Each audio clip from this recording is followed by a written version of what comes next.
Welcome to Information Processing 2080 Spreadsheet 2. This is the instructional video for topic 2.2.1, Applying Styles to Cells. We've covered a lot of the formatting options for cells in this and in the Spreadsheet 1 course. What a style does is allows you to have consistent formatting at any point in the spreadsheet. It's a pre-programmed set of formats. Now, in Microsoft Excel, it's easy because they have cell styles built in. Here you can see them in the web-based version in this extended add-on menu. Google Sheets doesn't have that exact functionality, but it does have an alternative.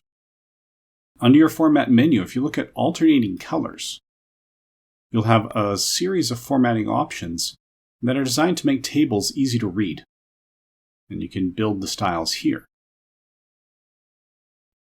We don't always want to format the entire table. But if we wanted to keep cells consistent, we could go to our alternating colors and pick one style. Notice here that the range is A2 to I19. We'd have to go A2 to A2. And that is just that one cell. And then we could format any other cell the same way. So it's not that quick click drop cell style, but it does provide you with identical style options at any point in the spreadsheet.